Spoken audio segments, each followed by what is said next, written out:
right, everyone. Welcome to the very first podcast by the Tennessee Wildlife Resources Agency that we're calling Tennessee Wildcast. It's great to have you here. We're going to bring this show to you both through audio means, like a radio show, or you can watch us. You can go out, and we'll explain more of that later in the show. I want to introduce a few folks real quick. I'm Doug Markham, and I've been working at the Tennessee Wildlife Resources Agency for a long time. Right over here is Jason Harmon. Say hello, Jason. Howdy, Doug. How's it going? Going great. Glad to have you here. Looking forward to this. Good to be here. Behind us is Don King, who everybody's heard of, voice of the agency, helping us out. But Don's in the background today, and we always appreciate Don. And, of course, we're going to explain what this show is, but we're going to introduce our guests first and spend some time talking about important things before we get to exactly what we're doing. Is that okay with you? Sounds good. All right. Good morning, Ed Carter. Well, good morning, Doug. Or hello, Ed. Here I go. Anyway, Ed, you are the director of the Tennessee Wildlife Resources Agency. You've been with the agency a long time, and you're our first guest. You know, what an honor. I hope that we do well enough that people will stay with us. I have no doubt with you and her, Ed, that we will. We're going to work hard to try to get folks to know about this show, and we're asking folks out there, everybody listening, all you sportsmen and just other folks who love the wildlife and love outdoors, tell your friends about us, because we're going to teach you a lot about what the agency's doing with this show right here. Now, we might reach out to sportsmen from time to time and get them to come here, but the show is mainly about folks like Ed and the biologists and wildlife officers and folks that you work with all the time, Ed. Well, looking forward to being a part of that, and hopefully this is a part of the plan that we're going forward with to try to keep people better informed about what we do and who we are, the programs we have, and what it means to everybody in Tennessee, hunters, fishermen, and those people who just enjoy wildlife in any stage. Well, you have always worried about that since I've known you. And I've known you a long time. Director Carter, you've been here since 1972. Is that correct? That's correct. And it's been something all your life that you've worried about, getting the word out about the Tennessee Wildlife Resources Agency. And I think even in the very early part of your career, you took wildlife out to show them to animals, did you not? I mean, to show them to folks. That was the very first job I had with the agency. At the time, we had fair exhibits that we used live animals, and we went to about 7 or 8 fairs across the state, usually, of course, in the fairs time period, late August, early September, and we would erect displays at each one, and we were told at the time that it was the most popular exhibit at the fair, and we would have thousands of people come through, and it was quite an ordeal to put all of that together, but it was fun. It was a lot of fun, and of course you've come a long way since then and done many things that I'm sure I'm not aware of, but the things I am aware of, you were the chief of boating for a long time. You worked on our hunter education program at the Tennessee Wildlife Resources Agency, and I want to touch on some of that in a little bit, and a whole lot of things in between. You became director of our agency, I think, 6 years ago this March? Actually, I'll be finishing my 7th year in March. In March, all right. Well, right now, right about this time 7 years ago. March 1st, 2009. Wow, that's hard to believe. It's already been that long. A couple questions. Tell us a little bit about your background. Where are you from, and how did you get all interested in what would really be a career that people, they just know Ed Carter has a lot to do with. People think of TWRA, they think of Ed Carter often. Well, I grew up in a fairly rural area of East Tennessee in Hawkins County. There's a whole other story I could go into there about the little place that I actually lived. But in any case, that was what people did. We hunted, fished, and that kind of thing. And my dad was very active in the outdoors, and so it was a natural segue for me. I knew what I wanted to do when I was in high school. I thought if I ever get that opportunity, how great that will be. Even in my yearbook, your last one, your senior year, they have the little things saying, this person will be the next president of the United States, and this person will be the president of this company. And mine was that I'd be the best forest ranger since Smokey the Bear. So I don't know that happened, but anyway, they knew that I had the interest. And it must have run in the family because your brother Tom was a ranger for a while with parks? He worked for state parks for a while. When he was still in high school, he was the youth conservationist of the year for the Tennessee Conservation League at that time. So yeah, it's pretty much a family affair. And I know Tom went into business later on, but I still see him talking about the life he had before he went into more private business. So runs deep. I feel like I've jumped around inside the agency. As you mentioned, I've been in just about every division inside the agency, and Tom was kind of the same way in his business, as everything from a DJ in Florida to an environmental recycler. So he's made the gamut. He's made it all right. You that was Pressman's home, by the way. Is that where you were? It was. When you grew up, and you spent a lot of time in the Little River. Is that correct? Well, that's after we moved to Blount County. Okay. And we lived there for several years and fished a Little Tennessee before it ever was dammed under the Tellico Dam. So have lots of memories there as well. Okay. And since you started here, so many things have happened. What do you think, looking back over a career that spanned a little more than 40 years now, what do you think the greatest thing that's ever happened to this agency or to sportsmen who support this agency? What would you say is the best? You know, I'd kind of relate a story. We had a commission meeting in Chattanooga a couple of years ago, and we had some fellows who showed up just to speak to the commission and didn't really know what it was about. They were, I'd say, in their mid-70s, and they talked for a few minutes, and they ended their conversation with the commission by saying, "We just wanted you to know that this is the good old days right now." And they were equating it to the time they grew up and how all the time that they'd spent hunting and fishing. And it relates kind of to the question you asked me just now, and that in my early career and for several years after, we were in the restoration phase. So everything we were doing was trying to stock turkey, trying to stock deer, and several other non-game animals along the way. And we're now to the point that we're pretty much through with the restoration, even up through the elk that have been here for a few years now. Still working on a few of the non-game animals that are either threatened or endangered, but for the most part, we're through with that restoration. And so it started a whole new era of maintenance, and then it eventually became to the point where I never thought we would have, nuisance turkeys, but we have so many wild turkeys now that a lot of people call in. They're in my garden, they're roosting on my deck, all those kind of things. So we're into a phase of maintenance and trying to work with a more urbanized environment than we've had for years. And as people move away from that rural environment and those rural ties, there's an education process that one of the reasons we're doing this is to make sure that people understand what their role with wildlife management is. Okay, and will some of that be, we get calls all the time with folks really that are moving into, in this case, Nashville area, where the show's being broadcast from, out of the headquarters office in Nashville, Tennessee, and get calls all the time from folks who don't really know what a bobcat is or a raccoon, or is that some of the stuff you're talking about that we have to deal with?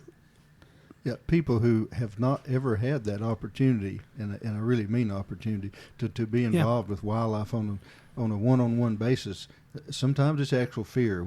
You've seen news stories lately of bobcats and that were in a housing community.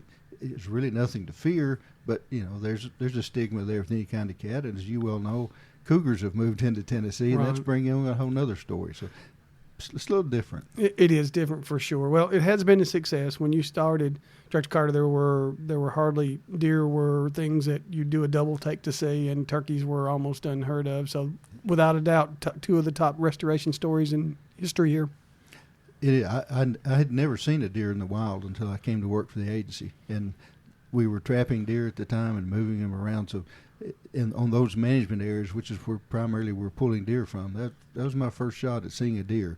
And then turkeys, I can't tell you how many hours people inside this agency sat on turkey nets to try to transport turkeys from one place to another. So yeah, those are two really great restoration stories. A lot of folks may want to know, does the director of the Tennessee Wildlife Resources Agency hunt or fish? I do.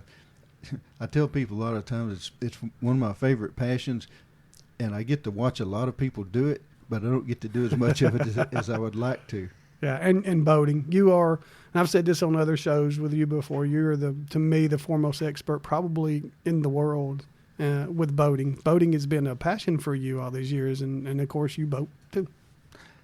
Well, if you go in my office, you'll notice an old outboard motor sitting in the corner that belonged to my dad. That when I was just a kid, that we mentioned the Little Tennessee River that we utilized all up and down through that river. It's a memento now, but we went from those boats. I just had a love for boats and boating, and of course that we hunted and fished out of those boats, so it was a natural combination. But I think I would probably step down from being the world's greatest expert, but I did enjoy it. Well, I always you served as the head of the National Association of Safe Law Boating Administrators in the ballpark there. That's pretty close. A couple times, and you just seem to always know about boating wherever it's discussed. We discussed before this show started about you going to England, and I know you've been to Italy, and so I think you're right up there with the best. Anyway, what has changed with boating in the last few years? I want to ask you about two things that I know you helped set up: the boating program and hunter education in Tennessee. And what has changed that's made you proud about the boating program?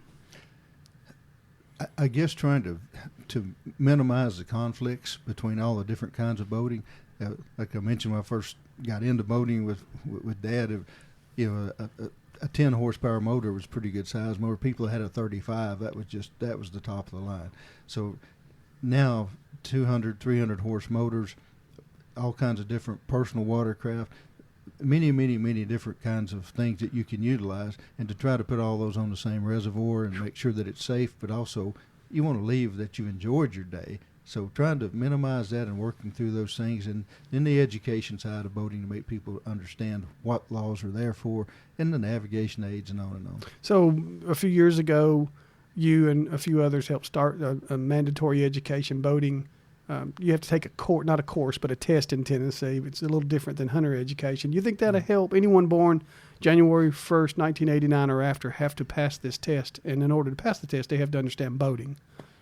Yes, and one of the things we found out early on with people who had boated their entire life, we go, why do I have to take this test? Well, they didn't unless they were born after that test. And when it started, it was 16 years of age and younger. And now, of course, whatever that equates out to be, they're in their late 20s or more. Yeah, and hard to believe.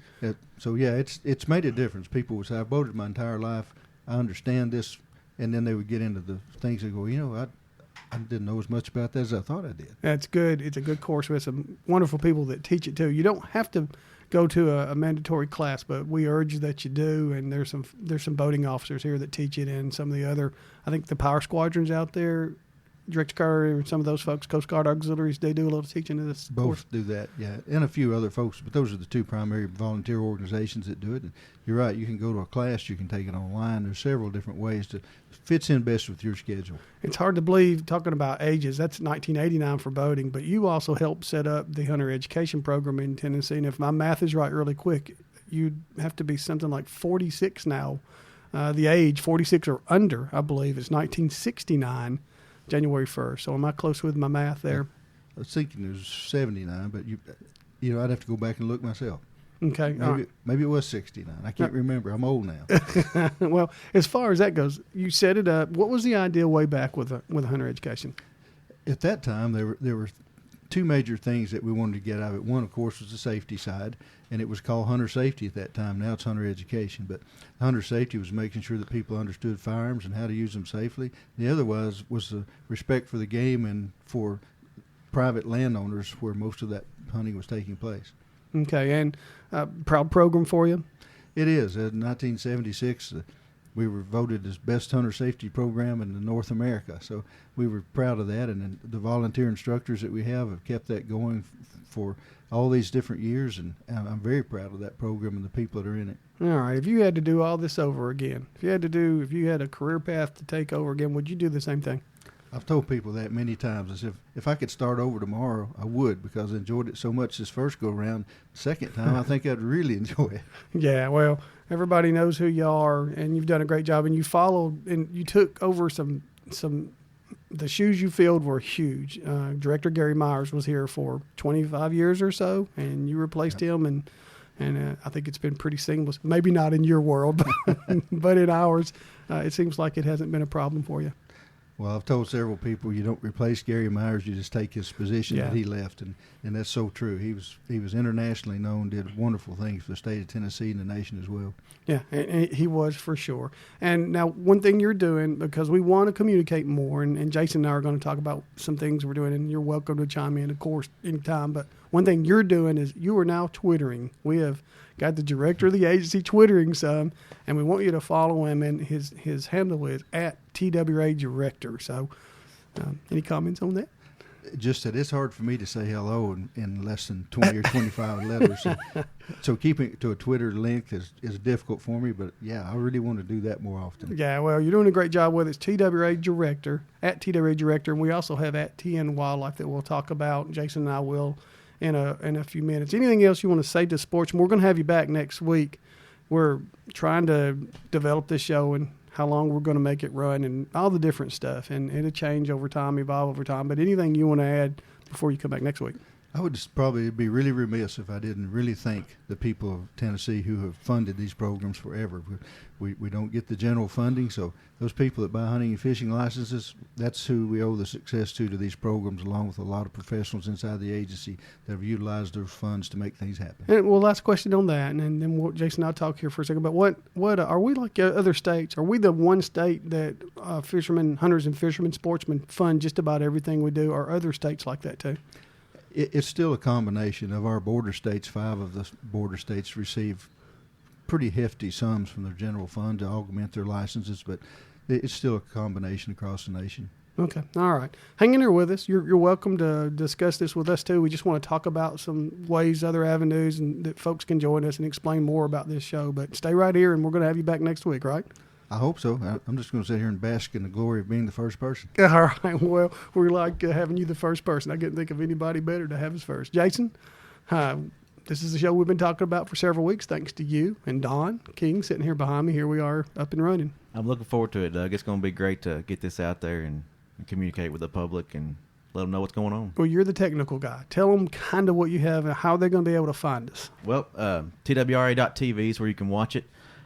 If you're going to listen to it, you can get us on iTunes or go to our website, tnwildlife.org, and find us there. So. Okay, and we're going to try to post every week by around Thursday morning, Thursday midday, correct? Mm-hmm. Yeah, on Thursdays, and we'll send out Facebook notifications, we'll send out Twitter notifications.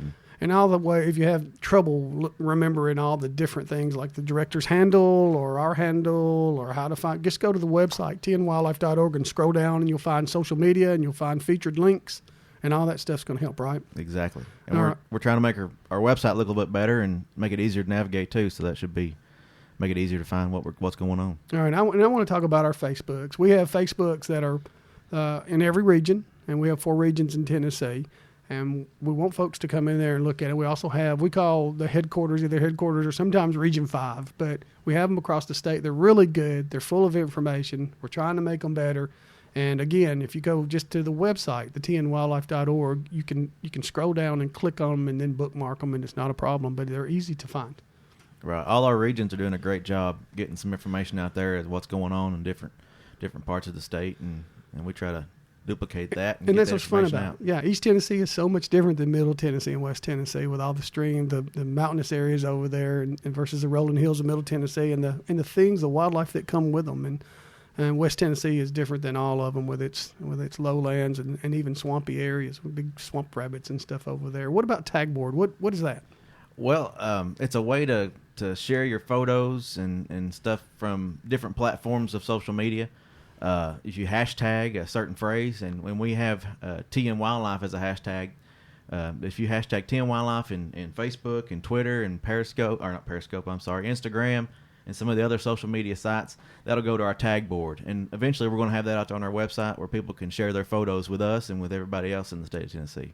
Okay, easy enough. It's all about communicating more, this state agency communicating more with sportsmen. And there's always been, for a long time, there's a lot of stuff out there already that the division here has worked on for years, magazines. And we're just getting more into the electronic world as we go, just like everybody else is. And we want folks to come in and watch and listen and definitely tell them about this program, which we're calling Tennessee Wildcast. All right. Now, we stole that from you. Is that okay? Yeah, that's fine. We had a little video podcast, I guess you could call it, out there on our website, but we've kind of revamped it now and going more toward the true podcast, but then adding a little video in there as well. So, all right, well, it's your name. It's the perfect name, and I know there's some other Wildcast names out there you and I talked about the other day, but they're not really Wildcast because they don't really talk about the outdoors. Right. We're talking about the outdoors with folks that help run the outdoors here at the agency. This is the true Wildcast. The true Wildcast. All right, well, listen, it's been fun.